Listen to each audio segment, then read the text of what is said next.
तीन प्रकार का पवित्रता का स्वरूप वर्णन किया गया है।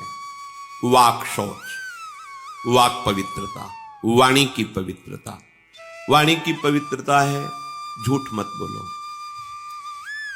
अगर कहीं भूल से अन्यत्र झूठ निकल जाए तो संतों के सामने झूठ मत बोलो, तो उस झूठ का समापन हो जाएगा, नाश हो जाएगा। एक घर तो त्रिभुवन में ऐसा रखो जहां तुम खुले रहो। एक घर, समस्त ब्रह्मांड में छल कपट का राज गुरुदेव के सामने तो जैसे वैसे रहो ना। तुमने ऐसा जी देखो, हमारा मन अमुक जगह आसक्त हो रहा है, हमारा मन गलत प्रेरणा कर रहा है, मैं इसको बचाने में असमर्थ हूं, आप कृपा करके बचा लीजिए, आप संभाल लीजिए। वो बोले ना बोले, अर्जी लग गई, वो संभाल। क्योंकि जिनको तुम मानव समझ रहे हो उनके हृदय मंदिर में भगवान बैठे हैं, तुमने उन्हीं से निवेदन किया है। अगर दैन्य भाव से निवेदन कर रहे हो तत्काल सुनी जाएगी। और इसमें एक गुप्त बात, अगर आप उस कार्य में उत्साहित हो करने को और केवल ये वचन से आप बोल रहे हो तो रक्षा नहीं होगी। ध्यान रखना कि भाई दोष से निवृत्ति के लिए हमने कह दिया तुम्हें बचाना हो बचा लेना, अब हम तो जा रहे हैं अमुक कार्य करने, वो नहीं होगा, फिर आपको भोगना पड़ेगा।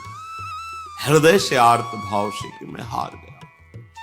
जब आप आर्त होते हैं तो तत्काल अधिकार रक्षा का सामने से प्रकट हो जाता है।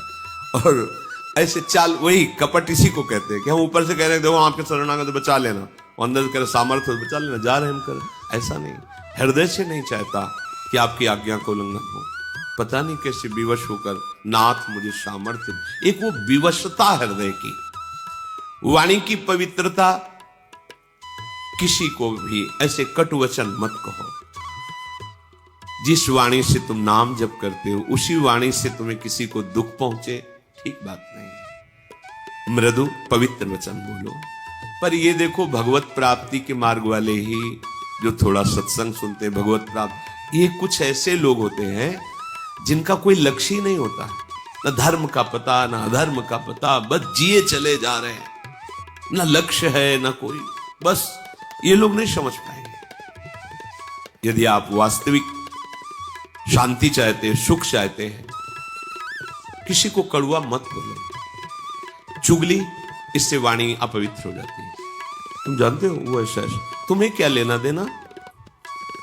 तेरे भावे जो करे भलो बुरो संसार, नारायण तू बैठ के अपनो भवन बुहार। तेरा हृदय पवित्र हो गया क्या? तेरे हृदय में नित्य विहार प्रकट हो गया क्या? अगर वो प्रकट हो गया होता तो सर्वत्र प्रभु दिखते। जब नहीं तो तू अपने को पवित्र कर, दूसरे की चुगली काहे करता है? निंदा, दोष वार्ता, गंदी वार्ता, ये सब वाणी को अपवित्र कर देते हैं। वाणी की पवित्रता है सत्य बोलो, भगवत चर्चा करो। अगर किसी को सलाह देनी, बात करनी है तो जितना ज्ञान है उत्तम, जो संतों से प्रमाणित है, शास्त्र से प्रमाणित है, वो बात बोलो। नहीं तो मौन रहो।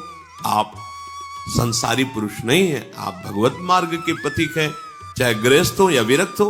उचित संभाषण, इसके बाद शांत। व्यापार आदि में बात करना, व्यापार आदि को लेकर, वो पूजा है, क्योंकि वो कर्म अर्थ प्राप्ति के लिए हो रहा। अर्थ प्राप्ति, परिवार सेवा, ठाकुर सेवा, संत सेवा, इनके लिए तो मूलतः वो धर्म ही होगा। आप व्यापार में जो वार्ता करते हैं, आप ऑफिस में जो वार्ता करते हैं, बिल्कुल भगवत रहित दिखाई दे रही, लेकिन उसका मूल लक्ष्य है आपका कि अर्थ मिले, और अर्थ से परिवार का पोषण, साधु महात्माओं की सेवा और ठाकुर की, वो मूल धर्म ही हो गया। तो वाणी की पवित्रता सबसे, वाणी से सबसे ज्यादा अपराध बनते हैं। इस पर ध्यान नहीं दिया जाता। मनमानी जो है बोल दिया, क्या है आपको पता है? आप जो बोलते हैं वो सब आकाश में अभी स्थित है। जैसे कलकत्ता में हो रहा है प्रोग्राम, वो वाणी वहां प्रकट हो रही, वहां गाया जा रहा है, और यंत्र यहां से पकड़ रहा है। कैसे पकड़ रहा है? वो कलकत्ता जाके थोड़ी पकड़ रहा है, वो शब्द आकाश में फैल गया। अब उसके पकड़ने की सामर्थ्य तो यहीं से पकड़ लेगा वो। अमेरिका की बात यहां सुन लो तो क्या हुआ? अमेरिका पहुंच गया क्या हमारा यंत्र? नहीं, वो यहीं पकड़ रहा है, क्योंकि वो शब्द ब्रह्म में है, आकाश में फैल गया। अब उसको जहां से यंत्र से पकड़ो वहीं से सुन लो। तो ये नहीं कि तुमने बोला वो खत्म हो गया, वो सुरक्षित है। अगर वो सत्य बोला है तो उसका फल मिलेगा, असत्य प्रमाण की जरूरत नहीं, वो खुद प्रमाणित है। वाणी को बहुत संभाले।